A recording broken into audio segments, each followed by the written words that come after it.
Riparte l'iter per far diventare Punta Bianca riserva naturale, a chiederlo i comuni di Agrigento e Palma di Montechiaro. Sabato una serie di iniziative con le associazioni ambientaliste. A Licata, dopo che i pescatori avevano fatto irruzione nella sede della Guardia Costiera, adesso i controlli a tappeto sulle imbarcazioni di tutta la filiera. Il sindaco di Mazara vola a Roma dopo gli attacchi dei libici ai pescherecci italiani nel Mediterraneo. Mentre lo spot di Lampedusa al collasso, il premier Draghi dialoga con l'Europa che non vuole saperne di un meccanismo automatico di ricollocamenti. Lite tra migranti al centro d'accoglienza della Tisiculiana, 3 finiscono in ospedale. Da oggi vaccini per i cinquantenni e da lunedì potranno prenotarsi i quarantenni. San Biagio Platani entra in zona rossa, prorogata quella di Ravanusa.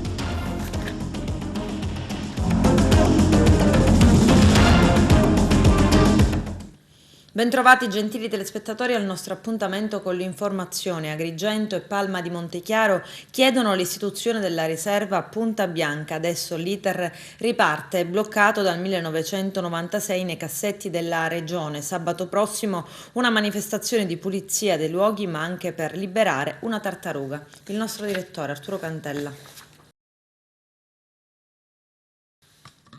Presentata stamani l'operazione Puliamo Punta Bianca al Palazzo dei Filippini ad Agrigento, alla presenza del sindaco dottor Franco Miccichè, del rappresentante di Mare Amico Claudio Lombardo, di Mare Vivo Sicilia Mariella Gattuso e dell'associazione Urban Pact di Palma di Montechiaro Gabriella Abruzzo e dell'assessore Salvatore Lauricella, sempre del comune di Palma.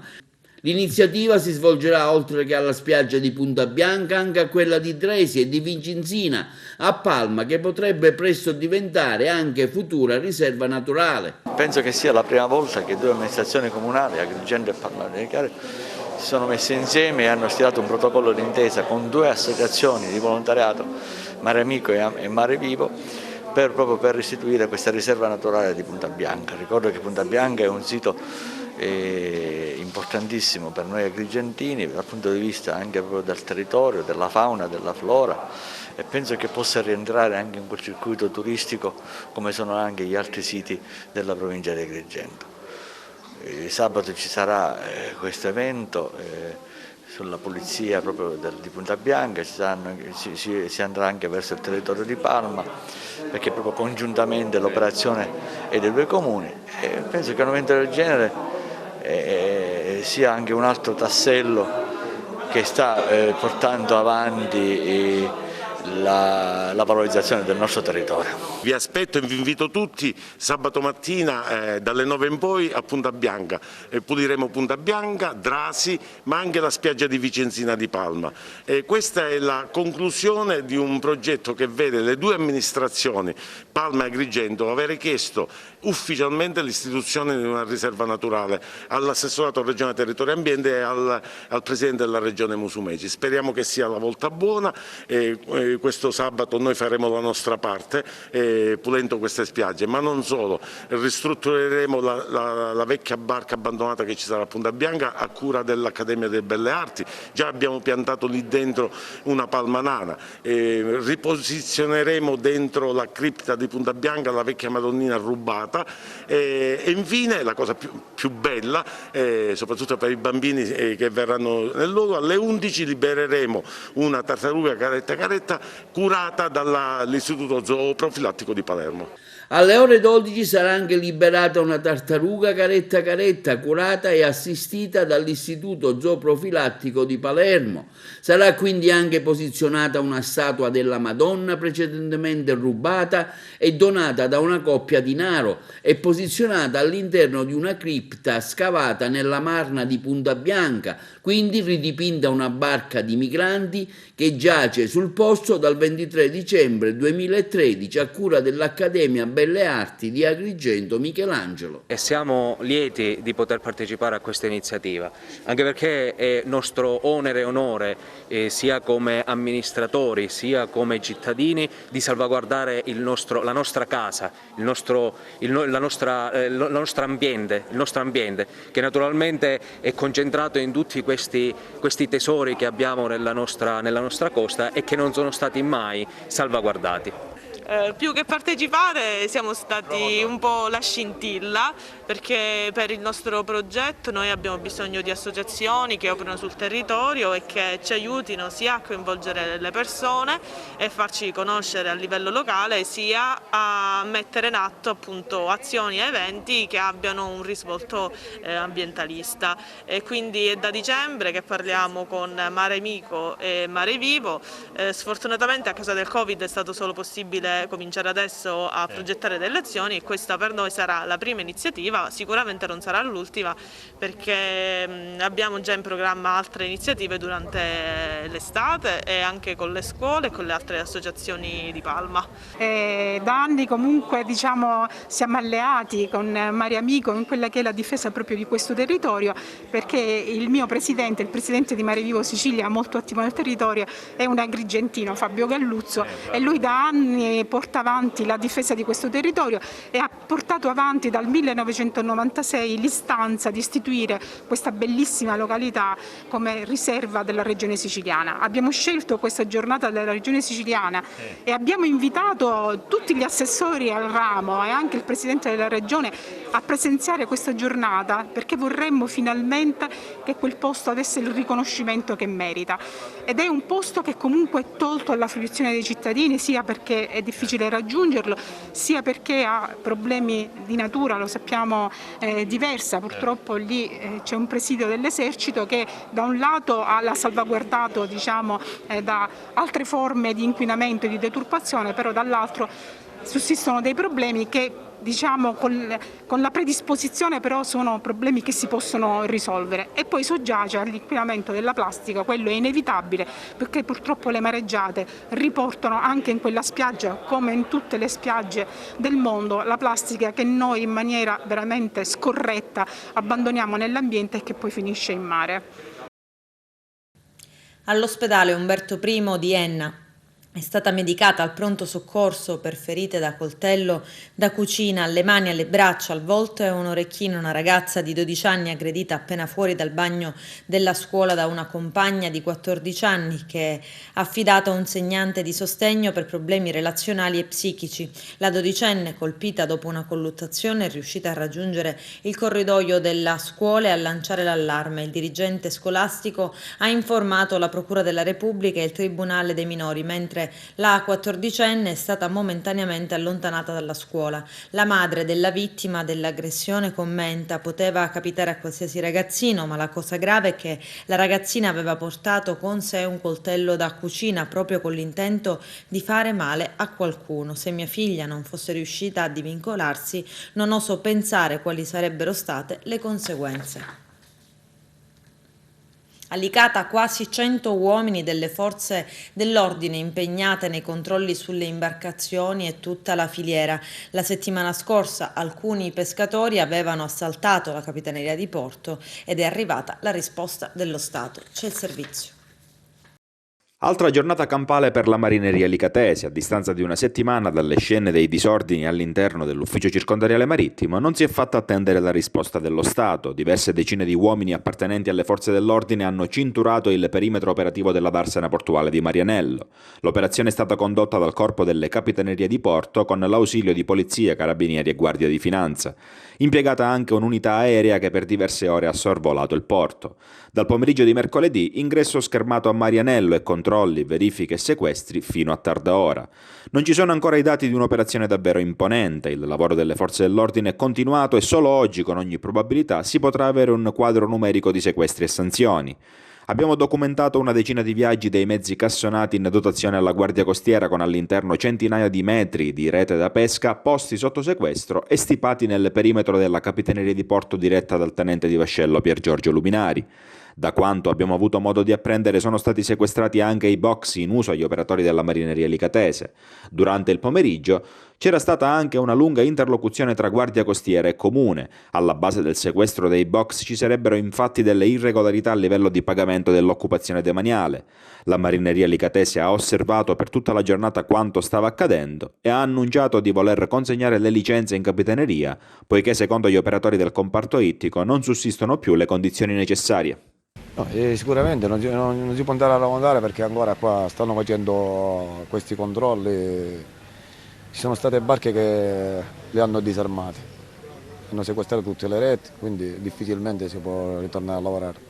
Noi domani sicuramente congegneremo, per questa volta lo faremo veramente, le licenze in capitaneria, daremo le chiavi delle barche e se la vedranno loro. Quello che vogliono fare fanno, perché arrivato a questo punto possiamo dire che oggi sono riuscito a fare morire la marineria delicata, è morta. È vero che 3 giorni, 4 giorni fa c'è stato quel gesto che abbiamo fatto noi subito abbiamo detto che è stato un gesto che non si doveva fare, è stato un gesto di esasperazione, abbiamo chiesto scusa all'opinione pubblica, scusa alla città, abbiamo fatto una lettera al prefetto, nella vita tutti possiamo sbagliare, però è giusto che si capisce che noi siamo dei lavoratori, noi ci siamo la notte per andare a lavorare, non siamo dei delinquenti, ci stanno trattando come dei delinquenti. Quello che è successo oggi a Licata nella storia non si è mai verificata una cosa del genere nella marineria di Licata.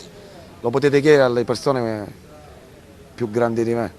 Quello che è successo oggi è proprio è un atto contro dei criminali. Ci hanno preso dei criminali e per tutta l'Italia ci stanno facendo prendere per criminali.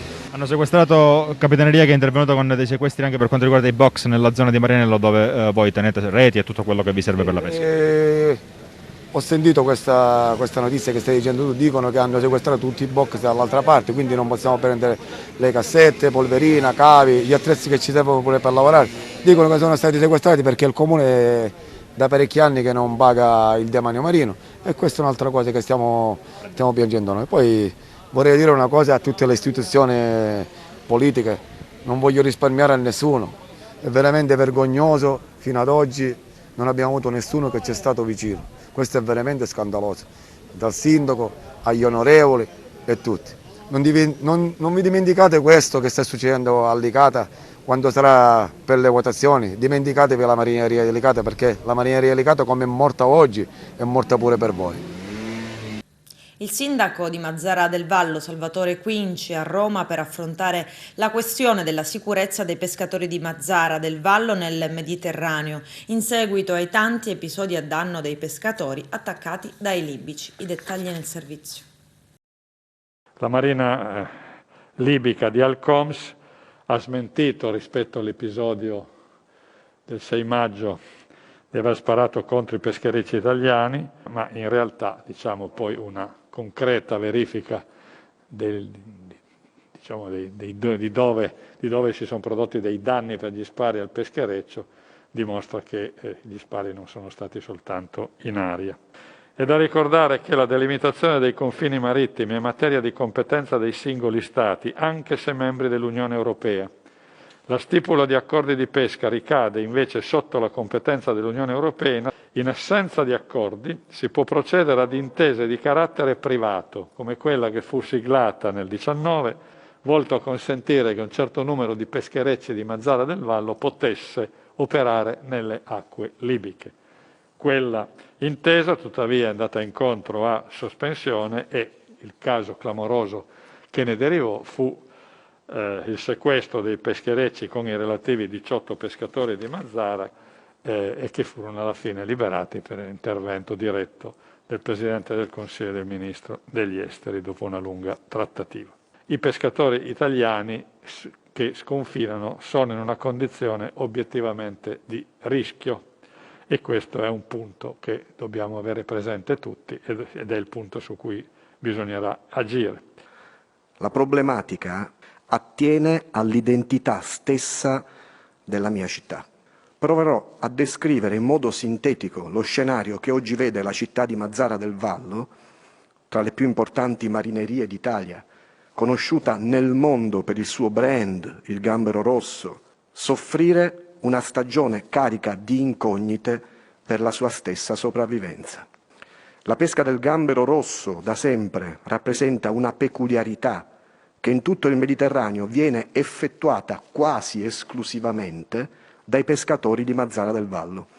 Questa tipologia di pesca, tramandata da padre in figlio, può essere effettuata solo in determinate condizioni. Fondale sabbioso, con profondità che va dai 400 ai 600 metri. La pesca viene effettuata attraverso reti a strascico, con divergenti, e le aree di pesca vanno periodicamente battute. affinché la sabbia del fondale smossa fa in modo di rendere presenti nell'aria le sostanze nutritive per il gambero rosso. È proprio per questo che le nostre flotte di pescherecci si spostano continuamente e raggiungono anche le aree dove poi si verificano gli incidenti di cui stiamo parlando. Ed inoltre la Libia non può esportare alcun tipo di prodotti, meno che mai quelli ittici, nei mercati europei.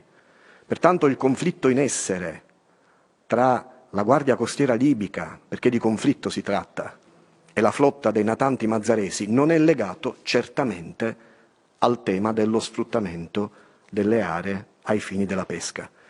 La questione nasce dalla zona di protezione della pesca, istituita da Tripoli nel 2005, sino al limite di 62 miglia dalle acque territoriali, quindi 12 miglia più 62. Cioè la Libia non considera la delimitazione a partire dalle proprie coste, ma a partire da questa linea retta che chiude il Golfo della Sirte. La soluzione non può essere cercata certamente nelle prove di forza. Il riconoscimento dei diritti preferenziali di pesca italiani nella zona di protezione pesca libica dovrà avvenire in un futuro accordo di pesca negoziato dall'UE. Percepisco perfettamente che siamo a un bivio, perché c'è un intero settore economico, e ripeto, dal valore di 200 milioni, che oggi si sta interrogando se proseguire oppure andare a investire da qualche altra parte. Ed è questo il tema che io voglio portare a questa Commissione. E allora occorre quantomeno che si diano risposte immediate sui percorsi che si stanno attivando. I carabinieri hanno arrestato i fratelli Mario e Fabio Rizzo, di 30 e 35 anni, di Favara. I due durante il giorno sono entrati furtivamente in un'abitazione al villaggio Mosè d'Agrigento e dopo aver rovistato dappertutto hanno rubato una cassetta contenente dei gioielli per un valore di circa 10.000 euro. I fratelli Rizzo sono stati sorpresi in flagranza di reato dai carabinieri, hanno tentato la fuga in automobile ma sono stati inseguiti e bloccati. Risponderanno di furto in abitazione, minacce e resistenza a pubblico ufficiale. La refurtiva è stata recuperata e restituita alla proprietaria. Mentre Medici Senza Frontiere annuncia il rilancio delle proprie attività di ricerca e soccorso nel Mediterraneo per salvare le vite di migranti e rifugiati che hanno tentato la traversata dalla Libia, Lampedusa esplode. I numeri dei migranti in arrivo sono ingestibili, la pressione sull'hotspot è ingestibile. Il Premier Draghi è fermo al dialogo. L'obiettivo è convincere l'Unione Europea o un numero soddisfacente di paesi europei ad accettare un meccanismo automatico di ricollocamenti, oggetto da tempo di negoziati, ma che finora ha incontrato parecchie resistenze. Arturo Cantella. È già arrivata stamani di buon mattino la nave proveniente da Lampedusa a Porto Empedocle, la Cossiria, con 70 immigrati circa. Stanotte sono stati sbarcati a Lampedusa dopo il maltempo di questi giorni, che ha visto arrivare un alto numero, circa 1.700 di persone immigrati presenti all'hotspot e ammassate sulle banchine senza alcun tipo di rifugio se non una tenda montata dalla protezione civile per dare loro un riparo. Stasera invece arriverà la nave traghetto di linea Sansovino a Porto Empedocle con circa 200 minori non accompagnati. Nella struttura di primissima accoglienza, dopo questi trasferimenti pianificati dalla prefettura di Agrigento, ne resteranno 783. Intanto oggi il presidente della regione Nello Musumeci incontrerà con il sindaco di Lampedusa e il ministro degli interni, e chiedendo un atto di fermezza nei confronti dell'Europa. Basta chiacchiere, continua Musumeci, basta con questa telenovela. A proposito dell'emergenza migranti a Lampedusa, il presidente del Parlamento europeo, ha proseguito Musumeci, è un italiano e conosce meglio di chiunque altro la nostra realtà. punta i piedi il governo italiano e dica a Bruxelles definitivamente si decida se si intende lasciare la Sicilia come se appartenesse all'Africa o all'Asia o al Medio Oriente, o se si ritiene com'è che sia la porta d'Europa e come tale deve essere dotata di tutte le iniziative necessarie perché chi entra in Europa possa farlo con le regole. Lo sbarco sulle coste siciliane, continua il governatore Musumeci, è l'ultimo anello della catena. Prima dello sbarco c'è il viaggio, prima del viaggio c'è l'imbarcazione, prima dell'imbarcazione c'è la vigilanza sulle coste dei paesi nordafricani, prima ancora ci sono i campi dove vengono concentrati questi uomini, donne e bambini colpiti dal destino e sui quali si continua a fare commercio ed alcuni delinquenti spregiudicati ai trafficanti. Musumeci ha mandato anche un messaggio al governo Draghi. Il governo italiano non può fare più di quello che a parole ha fatto. Fino a quando non batte i pugni sul tavolo in sede europea continuerà a essere snobbato. Il cinismo dell'Europa, conclude Musumeci, diventa complice dei mercanti della carne umana che non si riescono a neutralizzare. Una rissa è scoppiata all'interno del centro d'accoglienza Villa Sicania di Siculiana, dove alcuni migranti ospiti della struttura si sono azzuffati. Secondo una prima ricostruzione sembrerebbe che alla base ci siano attriti personali e dagli insulti si è passati velocemente alle mani. Il bilancio finale è di 3 feriti, tutti trasportati in ambulanza all'ospedale di Agrigento per le cure mediche. Sul posto i poliziotti del reparto mobile della sezione volanti che hanno avviato le indagini per ricostruire l'esatta dinamica. Covid, partono oggi i vaccini per i cinquantenni, da lunedì sarà possibile la prenotazione per i quarantenni, vaccini garantiti anche agli stranieri residenti in Italia. L'intervista al commissario per l'emergenza Covid nel comune di Palermo, Renato Costa. Vediamo. Gli stranieri presenti comunque sono dotati di un codice che è il codice STP, cioè straniero temporaneamente presente, in cui la regione siciliana già da anni permette l'assistenza sanitaria e stiamo cercando di capire come fare ad supplire alla mancanza del codice fiscale, perché poi questo è nell'impianto e eventualmente li registriamo a parte, intanto li vacciniamo e poi cercheremo di capire come possiamo fare per la registrazione elettronica di queste persone, ce ne stiamo occupando. Noi non stiamo facendo mancare il vaccino a nessuno, come sapete stiamo anche facendo i marginali, gli ultimi, più o meno con lo stesso principio e con lo stesso criterio faremo anche loro. Credo che sia importante vaccinarci e vaccinarci tutti. Noi ormai solo in questo hub ci siamo attestati sui 4.500 vaccini al giorno, che è un numero ragguardevole. Cominceremo la settimana prossima con l'apertura del lab sottostante al padiglione 20 e quindi potremo ulteriormente aumentare la somministrazione del numero dei vaccini, faremo in modo che entro l'estate tutti i palermitani possano essere vaccinati. Da lunedì già anche i quarantenni cominceranno a prenotarsi e finalmente apriremo a tutte le fasce di età e poi vaccineremo tutti quelli che si vogliono vaccinare. È il motivo per cui noi adesso che le fasce di età sono scese e c'è più disponibilità di movimento da parte di chi vuole vaccinarsi perché più giovani, l'idea è quella di aprire il padiglione 20A, cioè quello immediatamente qua sotto, in H24, per cui permettere anche le vaccinazioni notturne, che sono più agevoli per chi ha una giovane età. Se è nella fascia di età in cui è richiesta la possibilità di vaccinarsi con Pfizer, noi gli proponiamo il AstraZeneca o Johnson, ma se è nell'età non prevista per questo vaccino può fare il Pfizer. Nuova zona rossa in provincia di Agrigento, restrizioni dal 14 fino al 26 maggio decise per San Biagio Platani, a disporlo è l'ordinanza del presidente della regione Nello Musumeci e proroga fino al 19 maggio della zona rossa a Ravanusa. Nelle ultime ore si sono registrati invece sempre in provincia 3 decessi per Covid, una a Canicattì, l'altra a Licata e poi a Siculiana. I nuovi positivi sono 39 su 321 tamponi, i guariti sono 119, una persona è stata ricoverata in ospedale, 39 i soggetti assistiti a domicilio.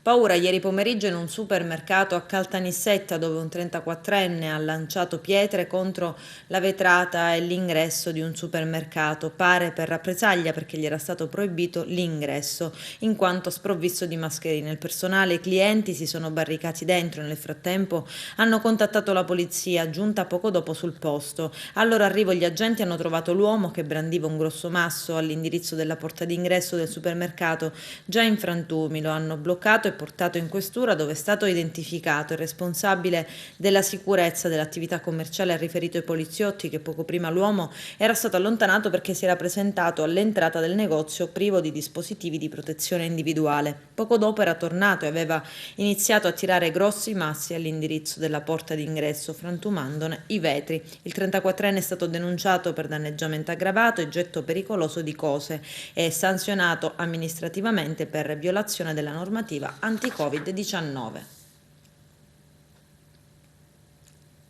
Operazione Moving Direction nell'ambito di un'inchiesta su appalti truccati, terremoto al comune di Falcone, misure cautelari per il sindaco, paratore, una funzionaria e 3 imprenditori. I dettagli nel servizio. Bufera giudiziaria a Falcone. Questa mattina i carabinieri della compagnia di Barcellona Pozzo di Gotto hanno dato esecuzione ad una ordinanza cautelare che applica nei confronti del sindaco di Falcone, Carmelo Paratore, il divieto di dimora in quel centro, nonché la sospensione del medesimo dall'esercizio del pubblico ufficio di responsabile dell'area tecnica per la durata di 1 anno. L'ordinanza cautelare ha disposto altresì la sospensione dall'esercizio del pubblico ufficio di responsabile dell'area economica e finanziaria, sempre per la durata di 1 anno, nei confronti di una funzionaria comunale del medesimo comune. I 2 soggetti, secondo quanto è emerso dall'indagine, avrebbero gestito appalti truccati nel comune di Falcone. Nel corso dell'inchiesta, diretta dal sostituto procuratore della Repubblica di Patti, Andrea Apollonio, e coordinata dal procuratore capo Angelo Cavallo, i carabinieri della sezione operativa della compagnia di Barcellona Pozzo di Gotto, unitamente ai militari della stazione di Falcone, hanno accertato l'esistenza di un presunto complesso meccanismo di turbative d'asta, in cui il sindaco Paratore, con la complicità di una funzionaria comunale, sempre secondo l'impianto accusatorio, avrebbe favorito alcune ditte e professionisti a lui più vicini, ai quali erano stati affidati i lavori per il ripascimento del tratto costiero antistante l'abitato del comune di Falcone, opere finanziate per diversi milioni di euro dalla regione siciliana.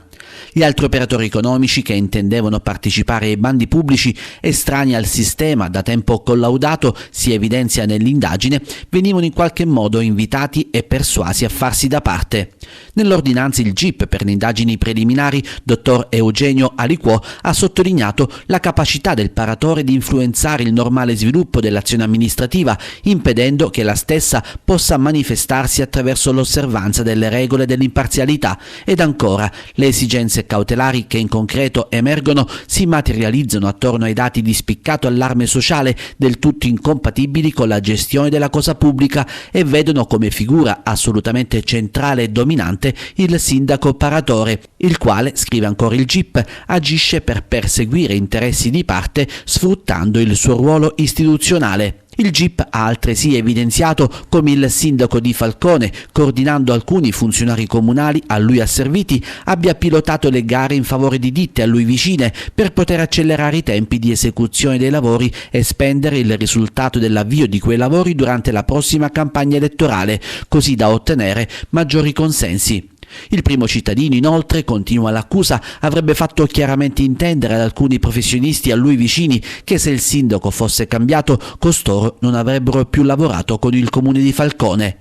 Oltre al primo cittadino e alla funzionaria comunale di Falcone, il GIP, su conforme richiesta dell'ufficio requirente, ha applicato la misura interdittiva del divieto di contrattare con la pubblica amministrazione per la durata di 1 anno nei confronti di 2 imprenditori e un professionista.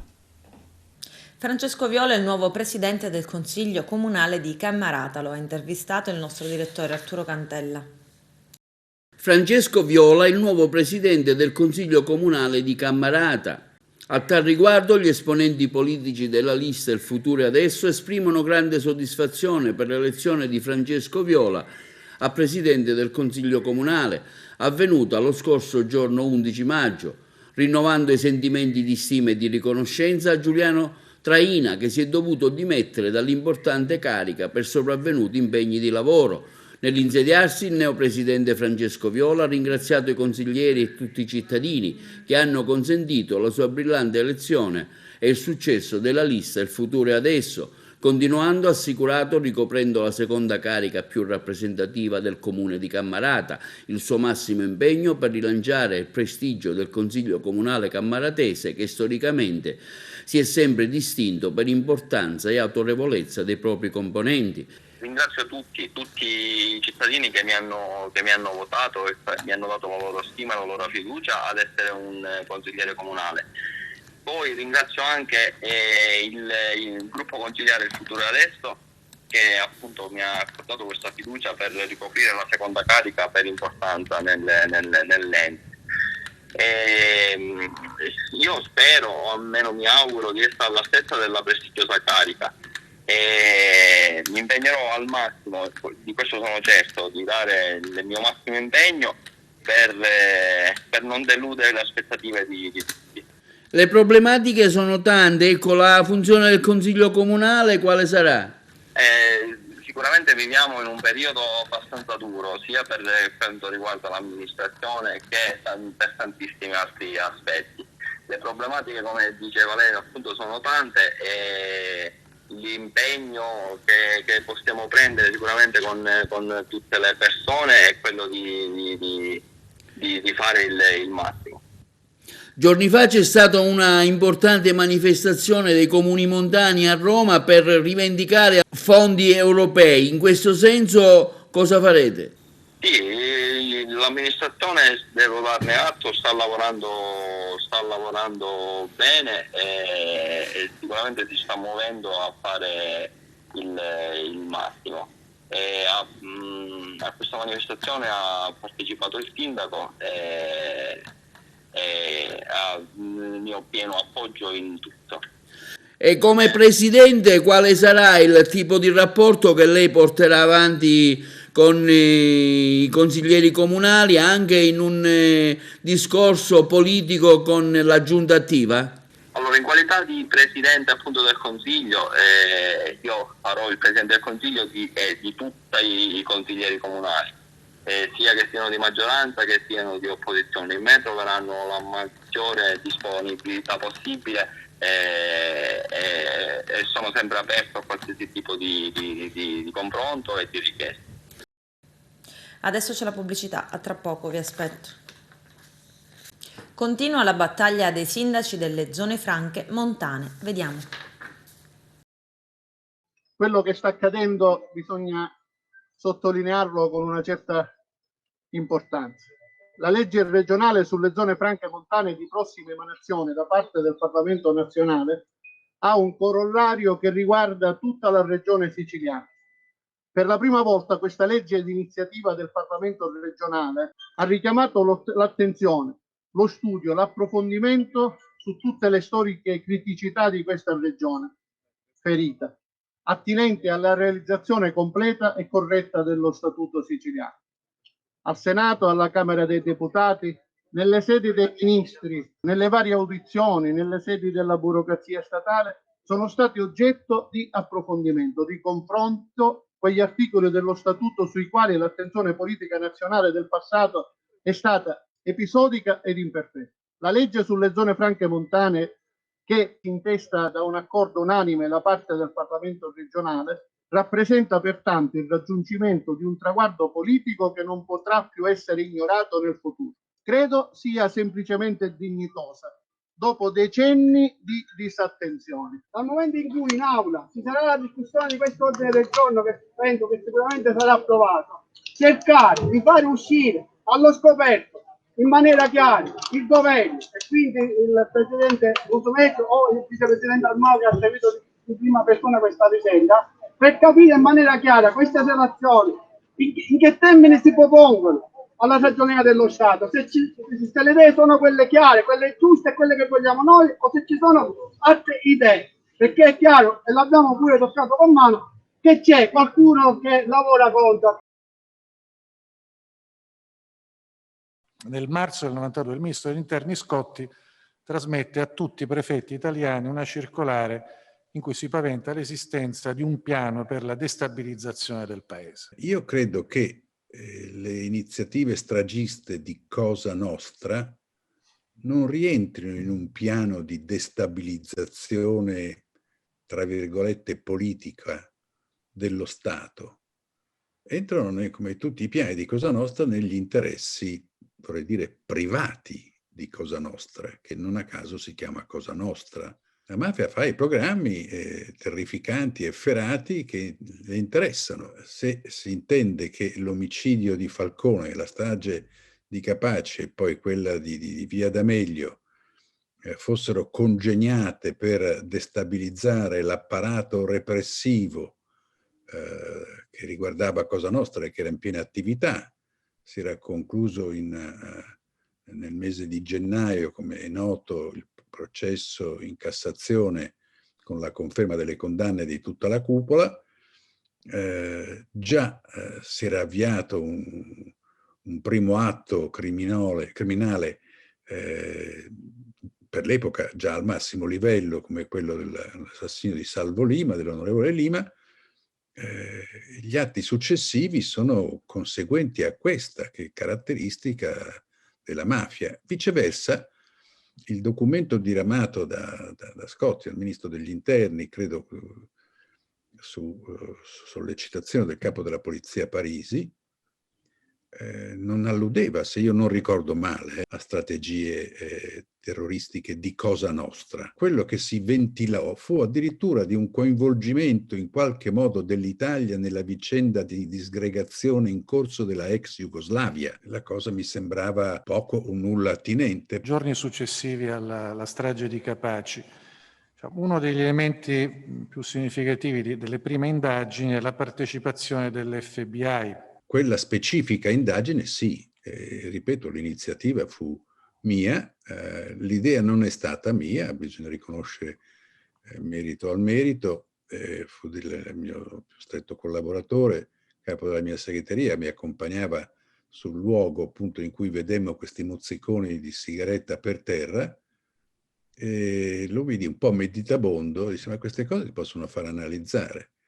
E io dico: ma non lo so se siamo in grado, magari non siamo in grado noi, forse è in grado l'FBI, ma non mi sarei sorpreso di forme di collaborazione maggiori, perché le aveva per l'appunto instaurate Giovanni Falcone, trasmettendo all'FBI intercettazioni di mafiosi palermitani che ricevevano una telefonata dalla Cosa Nostra di New York, che richiedeva che gli inviassero delle nuove reclute, sangue fresco, sangue nostro, sangue siciliano, perché qui con questa società newyorkese, mafia russa, mafia cinese, mafia colombiana, non si capisce più niente. Noi abbiamo bisogno di gente di cui poterci fidare, questo era il messaggio. Falcone informò immediatamente l'FBI e quando il gruppo di reclutati si trasferì da Palermo a New York, all'aeroporto trovò a aspettarli i loro complici e anche l'FBI, che li arrestò immediatamente. Presentata a Messina, la birra Feluca prende il nome dalle barche dello stretto per la caccia al pesce spada. Vediamo. Da un'idea di Daniele De Vincenzo, giovane imprenditore di Messina che ha scelto di puntare sulla produzione di birra e sul Made in Sicily, nasce Birra Feluca, la nuova etichetta di Birra Sicania, una birra la cui identità territoriale risulta ancora più marcata ed interamente coincidente con la città di Messina e con una delle attività che la caratterizzano in maniera univoca, la pesca del pesce spada. La presentazione ufficiale del marchio è avvenuta nel Salone delle Bandiere di Palazzo Zanca a Messina. L'idea, ha raccontato De Vincenzo, è nata nel 2019 durante una passeggiata in riva allo stretto di Messina. I nostri obiettivi sono in primis che il nostro prodotto venga apprezzato dai nostri concittadini e dai siciliani, poiché da diversi anni abbiamo anche altri brand, siamo più conosciuti con brand come Birra Minchia, Birra Futtidini, questi brand più caratteristici e territoriali, ma in primis veniamo più amati al nord Italia e all'estero. Ci piacerebbe, per questo nasce anche l'idea Feluca, di lanciare un brand tutto cittadino. Noi siamo messinesi, non produciamo a Messina. Ho visto in questi giorni qualche commento, qualche critica e rispondo con una domanda semplice. Se ci fosse stata l'opportunità, secondo voi non avremmo fatto in modo di produrre nella nostra città? Stiamo lanciando questo prodotto perché abbiamo bisogno di un input, di un segnale, sia noi come azienda che lanciarlo anche alla città, alla Sicilia anche in generale, che dobbiamo reagire. C'è stato un anno difficile per tutti, noi in primis comunque siamo settore Horeca e quindi prendiamo tutto il comparto della ristorazione, quindi per noi chiaramente ristorazione chiusa abbiamo veramente avuto un calo netto dei fatturati, ma non ci possiamo fermare. Consideri che l'idea Birra Feluca nasce nel 2019 da una delle tante passeggiate fatte sulla litoranea ad ammirare da una parte la zona falcata, la maestosità della Madonnina, il pilone, simbolo Torrefaro di tutta Messina, la bellezza dei laghi e dello stretto. L'occhio cade inevitabilmente su una di queste bellissime imbarcazioni che rappresentano da centinaia di anni, da generazione in generazione, un simbolo per Messina. E quindi l'idea qua nasce: perché non dedichiamo un brand a questa nostra tradizione? Con questo è tutto, termina qui l'edizione del telegiornale. Grazie per la gentile attenzione e per essere stati con noi. A presto.